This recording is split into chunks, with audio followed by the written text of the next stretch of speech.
I get knocked down, but I get up again. You're never gonna keep me down.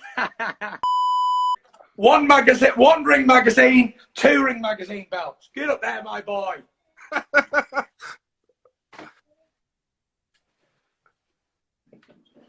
I've got that shit one there as well. I hide it.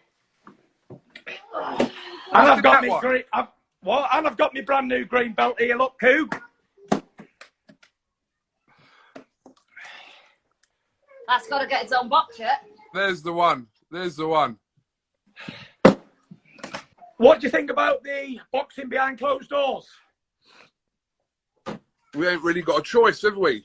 I think we'll take it. It's not ideal for anyone, but if that's the only thing on offer, then we'll take it. How would you do high-profile fights without a live gate? Well, it's not ideal, but what are you going to do if this carries on and on and on? We're just not going to fight. I don't think it'd be possible for me to fight behind closed doors because the gates are too big. And when I fight, it's like a big thing. It's an ordeal for everyone to get involved in, have a few beers around the mate's house. So I don't think I can box during lockdown because what about all the people who's followed me all my career? Then they can't go around the mates for a few beers or can't travel to America. I've just found out that I can travel back to America. Trump's lifted the athlete ban, but people can't travel. So what if there's no live gate for the whole year? What are you going to do then? Well, we find a place where we can have a live gate. Never mind Dana White's MMA island. You got the Gypsy Kings island, and I'm on the hunt for one. So, as far as you're concerned, you'll fight once this year. It will be the Wilder fight, and that's it. Yeah, that'll be it. I'll fight this year. As soon as things get back alive again, as soon as the world starts again, I'll be fighting again this year. And it will be a live audience. I'm very, very hoping so. And there's no chance of Wilder stepping aside from this fight at all, is there? Use a contract. I wouldn't pay Wilder 10 grand to move him aside. I would rather, I swear to God, I'd rather go in there again and give him a good hiding again. Because he never just got a boxing lesson last time. He got a mullering, didn't he? He got absolutely mullered. So I'm not paying anybody to step aside. I'm knocking out all bums. All of them. So what else can we... well, another question. Next question. I hear a lot of talk about the fights going on in the Middle East and China and Macau and all these places. What's your opinion on boxing overseas territory like that in faraway places? Yeah, I've got no problem going over there and watching fights over there. We've seen that it can be done with Saudi. We know the Middle East is going to be a big player next year as well. So if the fights are over there, it's just fights like you and AJ, people don't want to think of the idea of that fight happening over in the Middle East or wherever, but you're going to go where the money is. Is that fair to say? Well, I think it's fair to say, yeah. I think it's fair to say. But, you know, all these countries, they're trying to be big players, aren't they? So they want the biggest fights possible in their country to have a statement like, you know what I mean, put it on show. And do you have an issue with that? I don't have an issue with that. I have a bag and I will travel. At the end of the day, I'm a traveller, and I travel all over the world and fight. Most of my big fights have not been in the UK anyway. I don't think I've had one big fight in England. Most I've been in Germany and America, haven't I? So wherever these fights take place, I'll be happy to travel to. Like I say, I have a bag and I will travel. I get on the road and travel about, and I love it. Can you see that people will be outraged if you and Joshua doesn't happen in this country, though? I don't know, you know. I don't rule out this country. Don't rule out the country, you know. We have a big following here in the United Kingdom.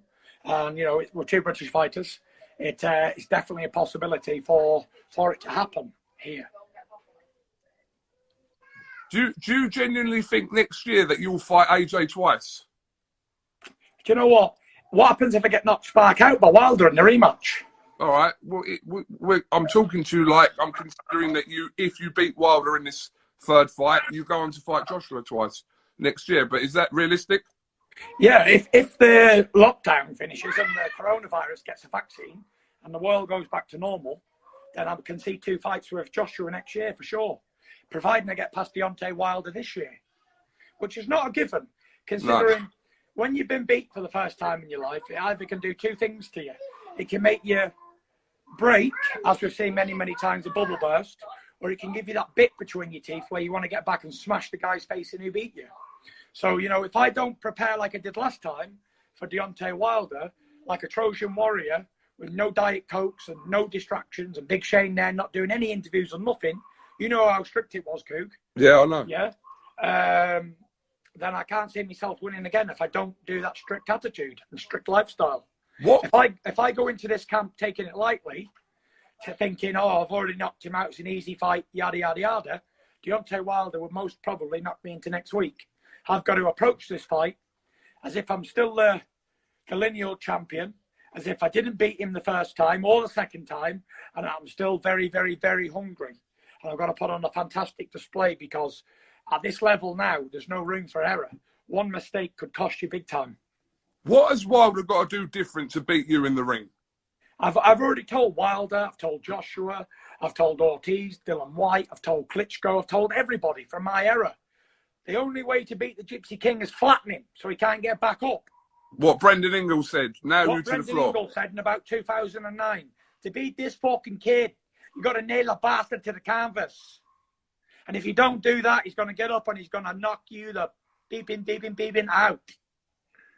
And that's how you beat me. It's very, very simple. Land on the old chin and keep me down. Not so easy. I get knocked down, but I get up again. You're never going to keep me down. Tyson, let me ask you something. What about Dillian Whyte? Does he feature in your plans realistically? To be honest with you, yeah, I know Dillian Whyte's a mandatory. He's a WBC mandatory. I inherited him from Deontay Wilder. But at the moment, I've got an immediate rematch with Wilder. And I know that Dylan's going on about, oh, fight me instead. But Wilder ain't going to give up $25 million. I see 30 million quid. I can't see that happening to let Dillian Whyte go and have his money. So after that fight, yeah, then I think that there's a mandatory due. But don't quote me on this, but I'm almost 100% or 95% that all organisations will sanction a unification before mandatory. So he's... Don't quote me. No, I know, but his mandated date of February 2021... Yes, but that was before the world fell off. The wheels fell off the world. Yeah. Do you understand? So that was before anything. Wilder's date for this rematch is October. Contracted, yeah? But I cannot see it happening in October. Does that mean he hasn't got a rematch clause anymore? Because it's written down on paper. Yeah. Rematch to happen by October. And if it doesn't happen by October, there ain't a rematch. But I can't see it happening. And I can see, because the world's ended and stopped still, frozen, people have had their mortgages frozen. People have had their business frozen. The government's paying people's rents and everything. So if that's standing still for the foreseeable future, I think all binding contracts will stay still as well. Because this timeout basically would let a lot of people out of contracts, wouldn't it, without even boxing. Yeah. So I don't think by law, by US law or whatever, don't quote me because I'm not a lawyer, but I don't think the lockdown, I think it stops with the lockdown because it'd be impossible to do by the certain date that's contracted, you know? Mm. So all parties must see sensible what's going on. What do you think about Mike Tyson and Evander Holyfield and these guys making comebacks? I think, you know, everyone to their own thing. I think if that's what makes them tick and gives them a goal, then I'm all for it because I know what it's like to have no goals. I know what it's like to be sat on the sidelines watching everybody else. I know what it's like to be a has-been. I've been there. I know what it's like to suffer with mental health problems and then give myself a massive goal to achieve. And I know what it's like to set about achieving it. So Mike Tyson's 55-year-old and Holyfield's nearly 60. If they want to do this, this is their choice. Let them do it. Because, you know, we could say, oh, no, don't let them do it, whatever. But at the end of the day, they're their own men. They know the risks. They know the responsibility. I say if they can pass medicals and they can pass all the brain scans and all that, healthy and fit to box, then let them box. George Foreman was 44-year-old when he won the world championship. How can we ever consider having an older world heavyweight champion if they're not given the opportunity to? Yeah, but there's a difference between them fighting exhibition and them coming to compete in the modern day heavyweight scene. Wouldn't you agree with that? Well, if they're fighting an exhibition, it's between them, innit? And it's people their own age. Like Shannon Briggs is a bit younger than them, whoever else, you know. But I wouldn't like to see Mike fighting like one of the top heavyweights because obviously 55 years old versus 35 or 30. It's just not fair. But to see him fight someone his own age, like an old-timer as well, fantastic. I'd love to see it. If he's definitely serious about it, I'll buy a pay-per-view for sure. There's one buy right here.